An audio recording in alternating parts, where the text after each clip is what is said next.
최근 북미에서 일어난 고온 현상으로 인해서 무려 800명이 죽음을 당했습니다. 한 일간지는 이 기사의 제목을 지구의 종말을 보는 것 같다라는 기사의 제목으로 표현을 했습니다. 그래요. 이상 기온 현상이 아니더라도 우리가 요즘 코로나19와 같은 이런 질병의 재앙을 굳이 말하지 않아도 우리가 이 시대가 바로 종말의 때다라는 것을 부인하는 사람들은 거의 없습니다. 그러다 보니 이 잘못된 종말론을 가지고 사람들을 미혹하는 사람들이 여기저기에 등장하고 있습니다. 참 안타까운 일이죠. 우리는 그런 잘못된 종말론에 빠지지 않고 이런 건강한 교회에 다닌다라는 그런 자부심이 우리 가운데 있을지도 모르겠습니다. 그러나 이찬수 목사님은 오늘을 견뎌라라는 책에서 이렇게 말합니다. 우리는 스스로 나는 잘못된 종말론에 빠지지 않았어 라며 헛된 자부심에 빠져 있다. 하나님은 그런 우리를 향해 이렇게 책망하고 계실지 모른다. 내가 더 나빠. 다시 오실 주님에 대해서 갈망의 마음을 잃은 채 그렇게 무관심하고 냉랭한 마음을 가지고 있는 내가 더 나쁜 줄 알라고. 사랑하는 여러분, 우리는 종말의 때를 어떻게 살아가야 할까요? 아니, 우리는 종말의 때에 제대로 오늘을 살아가고 있는 것일까요? 오늘 본문은 6번째 나팔과 7번째 나팔 사이에 삽입된 부분입니다. 이 요한계시록 첫 번째 삽입된 부분은 바로 요한계시록 7장에서 6번째 인과 7번째 인 사이에 끼워 넣은 삽입 부분은 어떤 내용이었죠? 환난 중에 구원받은 성도들이 있다. 너희들은 환난 가운데 있는 것 같지만 이미 구원이 완성되어 있다. 그 완성된 숫자를, 성도의 모든 숫자를 표현한 숫자가 14만 4천 명이었습니다. 오늘 본문은 이제 6번째 나팔과 7번째 나팔 사이에 끼워 넣은 삽입 장면입니다. 근데 이 부분이 요한계시록 7장의 삽입 부분과는 조금 차이가 있어요. 둘 다 삽입 부분이지만 요한계시록 7장은 재앙으로 인해서 이렇게 두려움에 빠진 성도들에게 너희들의 구원은 이미 완성되어 있다. 그러니 구원의 확신을 가지고 소망과 위로 가운데 이 오늘을 견디면서 고난을 견디면서 살아라는 그런 위로의 메시지였어요. 근데 오늘 요한계시록 10장은 그런 위로에 머무르는 것이 하나님의 목적이 아닌 것을 우리에게 보여주고 있습니다. 너희들의 구원은 이미 완성되어 있다는 위로에서 더 나아가서 오늘 10장은 구원받은 성도가 구원의 그 위로와 소망 가운데 머물러 있을 것이 아니라 우리가 감당해야 될 사명이 있다라는 것을 오늘 본문의 이 삽입 부분을 통해서 우리에게 알려주고 있는 것입니다. 자, 그 사명이 뭘까요? 바로 복음을 전하는 사명, 즉 복음 전파의 사명이 있다라는 것을 우리에게 알려주기 위해서 이 6번째 나팔과 7번째 나팔을 재앙 사이에 끼워 넣은 삽입 부분인 것입니다. 다시 말해서 종말의 때의 중요한 것은 흔들리지 않는 구원의 확신을 가지고 위로와 소망의 은혜를 누리는 것에 그치는 것에 있지 않다. 종말의 때를 살아갈 때 나만 평안하고 나만 그 은혜 가운데 난 이미 구원받았어, 그러니까 난 문제가 없어 라고 살아가는 것이 중요한 것이 아니다. 너희들은 그 구원의 은혜에 머무르러 있지 말고 아직도 구원받지 못했던 재앙으로 인해서 죽어갈 수밖에 없는 하나님의 심판을 맞이할 수밖에 없는 저 불쌍한 영혼들을 위해서 너희들이 복음을 전해야 되는 사명이 너희에게 있다라는 것을 우리에게 이 10장의 이 삽입 부분을 통해서 우리에게 알려주고 있는 것입니다. 그러기 저는 이 종말의 때에 우리가 살아가는 인생의 가장 중요한 목적이 있다면 그것은 내가 이 땅에서 평안하게 사는 것이 아니라 하나님의 은혜를 누리면서 사는 것이 아니라 그 은혜의 복음을 아직도 알지 못하는 사람들에게 전하는 것, 이거보다 더 중요한 것은 없다는 것입니다. 그러기에 저는 저와 여러분이 이 본문을 통해서 종말의 때에 복음 전파의 사명이 우리 인생의 가장 중요한 목적임을 것을 깨달아 복음을 전하며 살아가는 저와 여러분이 되시기를 주님의 이름으로 축원합니다. 자, 그렇다면 종말의 때에 복음 전파의 사명을 우리가 어떻게 감당할 수가 있을까요? 첫 번째로 하나님의 말씀인 성경을 먹어야 합니다. 뭐라고요? 성경을 먹으라. 자, 오늘 본문 8절과 9절을 한번 읽어보실까요? 자, 읽습니다. 시작. 하늘에서 나서 내게 들리던 음성이 또 내게 말하여 이르되 내가 가서 바다와 땅을 밟고 서 있는 천사의 손에 펴놓인 두루마리를 가지기라 하시로 내가 천사에게 나아가 작은 두루마리를 달라 한즉 천사가 이르되 갖다 먹어버리라. 내 배에는 쓰나 내 입에는 꿀같이 달리라 하거늘. 자, 요한이 천사에게 나가서 작은 두루마리를 달라 했습니다. 그러자 이 작은 두루마리는 뭘 의미하죠? 이 작은 두루마리는 바로 성경, 하나님의 말씀, 즉 복음이 담겨지는 이 성경이라고 할 수가 있습니다. 근데 이 말씀을, 이 복음의 말씀을 어떻게 하라고요? 먹으라라고 성경은 기록하고 있습니다. 여러분, 좀 낯선 표현이죠. 뭐 성경을 읽어라, 성경을 묵상하라, 뭐 이렇게 하면 될 것 같은데, 그런 읽으라, 묵상하라, 뭐 성경을 들으라, 성경 말씀을 들으라, 이런 내용이 있는 것이 아니라 말씀을 먹으라라고 되어 있습니다. 이게 무슨 뜻일까요? 이에 대해서 유진 피터슨의 책 중에 이 책을 먹으라라는 책이 있습니다.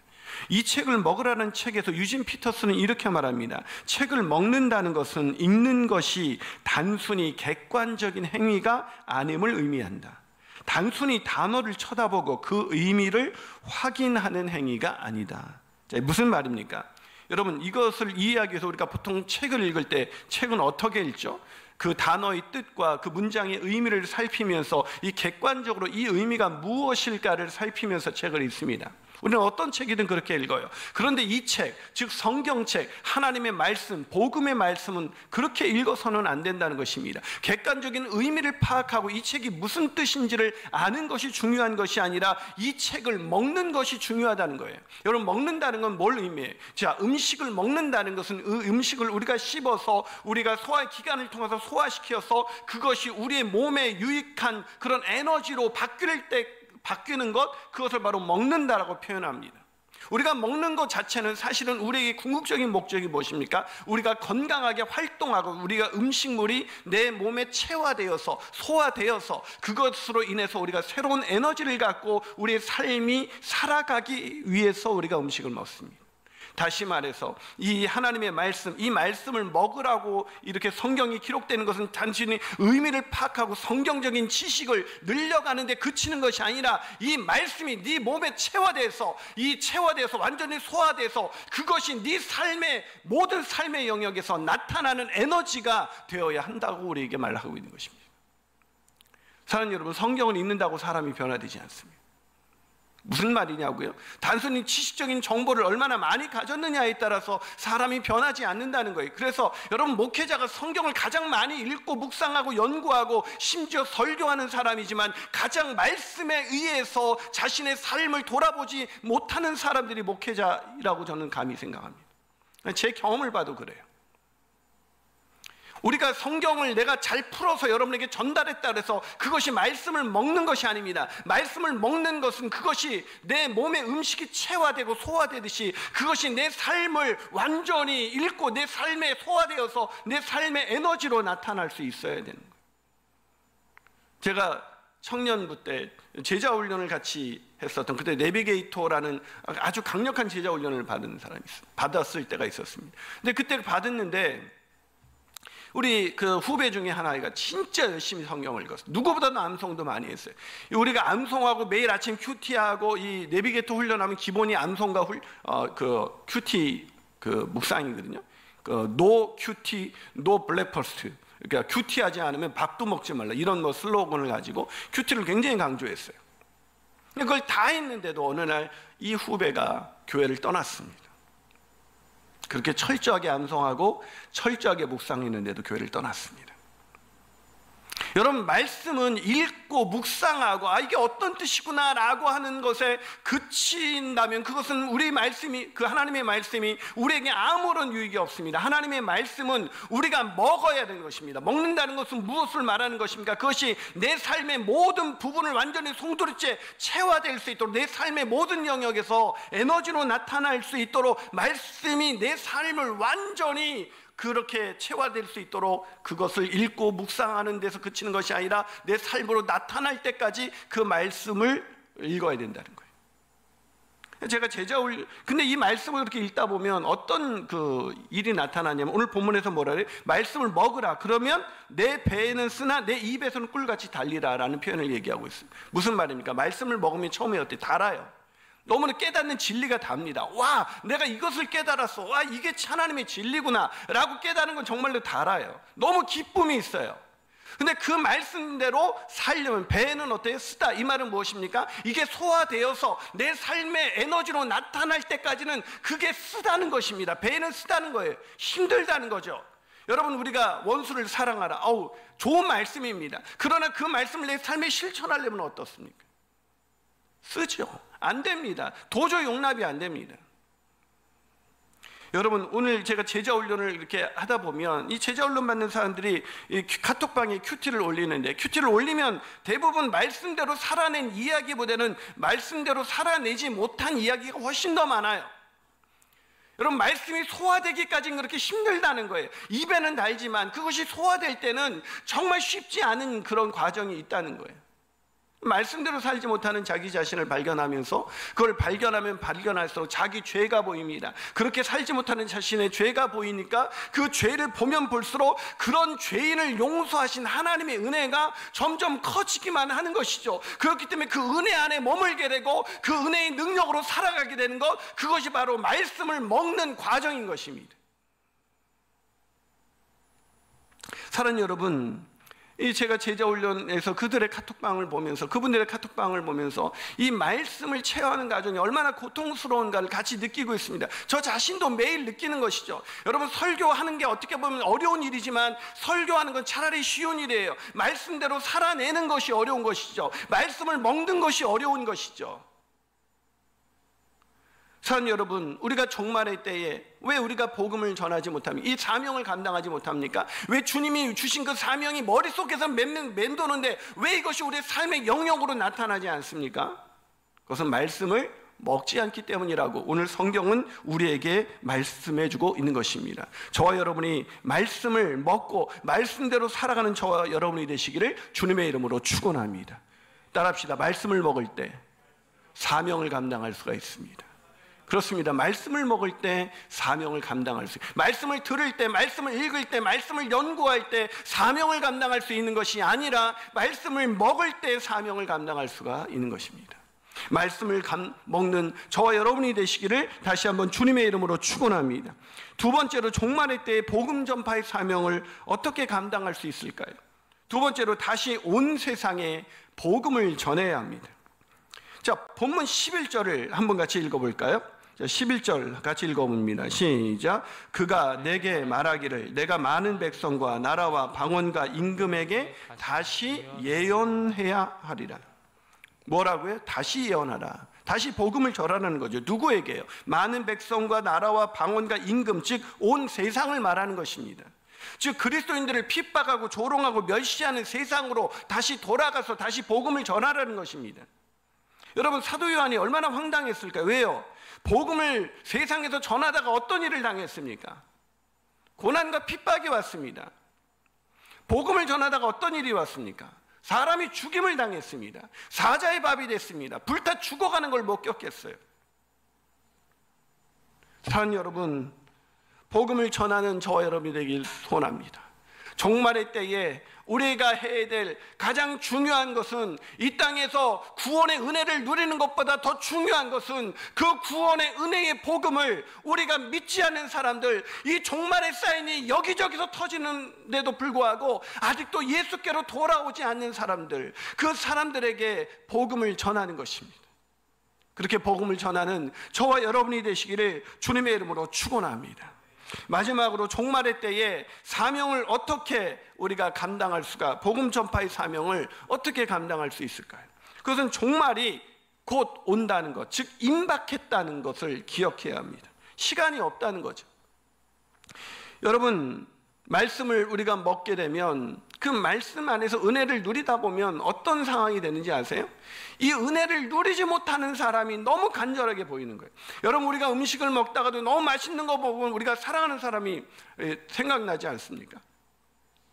근데 우리가 이 복음의 은혜, 이 말씀을 이게 그냥 읽는 것에 그치는 것이 아니라 이 말씀을 먹고 말씀을 먹어서 우리 안에 깊이 새겨지게 되면 그 다음부터는 어떤 일이 일어나냐면 이 은혜의 복음을 전하지 않으면 안 되겠다라는 그 열망이 우리 가운데 일어나게 되었습니다. 그런데 오늘 우리가 그래서 말씀을 먹으면 이 다시 복음을 담대히 전할 수 있게 되는데, 오늘 본문에는 우리가 복음을 더 담대히 전해야 되는 아주 중요한 이유를 우리에게 말씀해 주고 있습니다. 그 이유가 무엇입니까? 자, 오늘 본문 5절부터 7절을 한번 같이 읽어보겠습니다. 자, 읽습니다. 시작. 내가 본 바 바다와 땅을 밟고 서 있는 천사가 하늘을 향하여 오른손을 들고 세세토록 살아계시니 곧 하늘과 그 가운데 있는 물건이며 땅과 그 가운데 있는 물건이며 바다와 그 가운데 있는 물건을 창조하신 이를 가르쳐 맹세하여 이르되 지체하지 아니하리니 일곱째 천사가 소리내는 날 그의 나팔을 불려고 할 때에 하나님이 그의 종 선지자들에게 전하신 복음과 같이 하나님의 그 비밀이 이루어지리라. 자, 이 말씀이 굉장히 긴 내용이에요. 근데 이 말씀의 내용은 아주 간단히 말하면, 이 말씀을 든 힘센 천사가 바다와 땅 5대양 6대주를 밟고 이렇게 뭐라고 선포하고 있습니까? 지체하지 않는다. 무슨 얘기예요? 종말이 곧 임박했다는 것이, 끝이 왔다는 것입니다. 이제 더 이상 시간이 없다. 이게 5절부터 7절까지 내용이 되게 복잡한 것 같은데, 간단하게 말하면 그 힘센 천사, 5대양 6대주, 즉 이 역사의 주관자이신 그런 능력을 표현하고 있는 이 천사가 뭘 얘기하고 있습니까? 바로 지체하지 않는다, 주님이 곧 오실 것이다, 이제 종말의 때가 얼마 남지 않았다고 이야기하고 있는 것입니다.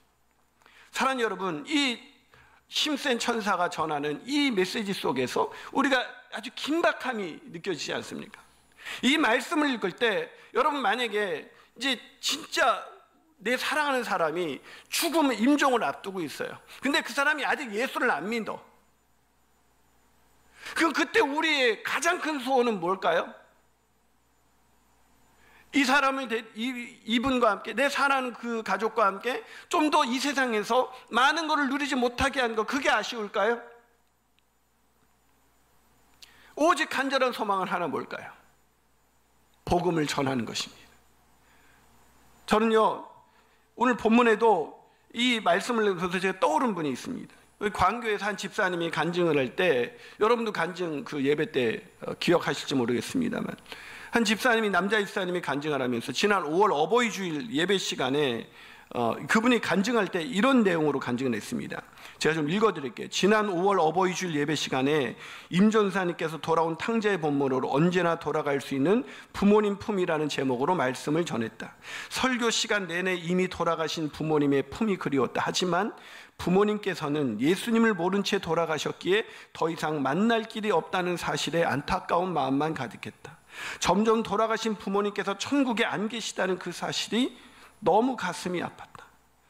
아직 살아계시는 장인어른 장모님을 생각하며 마음을 추스리려 했지만 잘 되지가 않았다. 특히 모친께서는 원체 병약하신 분이 말년까지 고된 노동과 병마에 시달리셨는데 돌아가셔서도 고생을 하신다 생각하니 진작에 예수님을 몰랐던 내가 한심스러웠고, 그때 학생 식당에서 나에게 전도하려다가 대판 싸웠던 그 이름도 모르는 학생분이 내가 엄마를 천국으로 인도할 수 있었던 유일했던 기회가 아니었을까 하는 생각이 들었다. 그때 내가 예수를 만났더라면 엄마한테도 전도하고 천국에 가시게 했을 텐데, 막내가 교회 가자 그러면 우리 엄마 얼른 그렇게 하셨을 텐데, 그러면 내가 죽어도 천국 가서 엄마 다시 만날 수 있었을 텐데 하는 후회가 하염없이 밀려왔다. 엄마한테 죄송한 마음을 미처 추스르지 못하고 있었는데 담임 목사님께서 앞으로는 우리 가문에 이렇게 예수님을 몰라 천국에 못 들어가는 사람이 없게 해달라고 축도하셨다. 하나님이 담임 목사님의 입을 빌어서 아픈 마음을 위로해 주신 듯해서 참 감사했다. 예배 후 잔영이 오랫동안 남았다. 이후 집사님께서, 저는 그때 이 집사님의 간증을 옆에서 들으면서 정말 이 마지막 때에 복음을 전하는 것이 얼마나 중요한가. 우리는 아직 기회가 남아있다고 생각하지만 그때는 아무도 모르는 때이기 때문에 이 종말의 때 우리가 복음을 전하는 것이 얼마나 중요한 것이 정말 가슴 저미도록 느꼈습니다. 그런데 이분이 이제 카톡을 하다가, 이분의 매형이 있는데, 매형이 아주 이분에게 각별한 분이에요. 근데 이 매형이, 사랑하는 매형이 갑자기 병들어서 폐에 문제가 생겨서 아주 위급하다는 소식이 이제 카톡방에서 기도 요청이 왔습니다. 우리가 막 같이 기도해 줬는데, 다행히 이제 이분이, 매형도 아직 예수를 모르시는 분이거든요. 그 간절히 기도해 달라고, 이 매형에게도 복음을 전할 기회를 다시 얻게 해달라고 간절하게 기도했는데 다행히 매형이 회복이 좀 되셨어요. 그래서 좀 오래 사시나 했더니 그 얘기가 얼마 되지 않자 다시 위독해 주셔서 이제 그야말로 임종을 맞이할 수밖에 없다는 얘기가 그 소식이 들려왔습니다. 그때 이 집사님의 간절한 기도 제목은 뭐였을까요?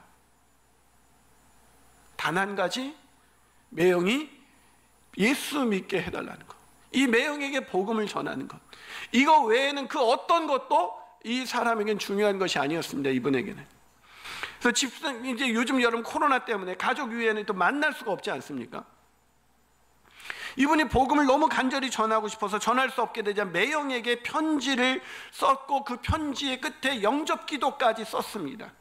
그래가지고 사랑하는 조카들에게 이거를 그 아빠가 이렇게 정신이 좀 돌아오면 이 편지를 꼭 읽어드리라고, 내가 보낸 편지라고, 사랑하는 매형의 뭐라 그러지? 갑자기 생각이 안 나네.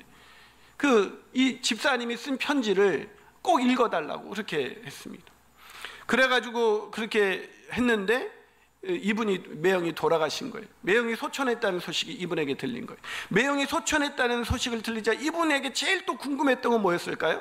그 조카들이 매형이 잠시 정신이 돌아왔을 때 그 편지를 읽어드렸을까?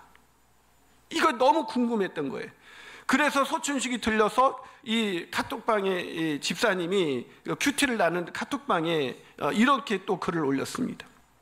오늘 오후 사랑하는 매형이 소천하셨다.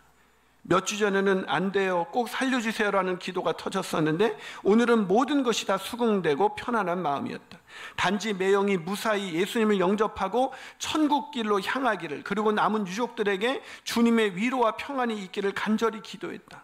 문상 가는 길 내내 매형이 돌아가시기 전에 우리 조카들이 아빠에게 영접 기도문을 읽어드리고 본인의 답을 받았는지가 제일 궁금했다.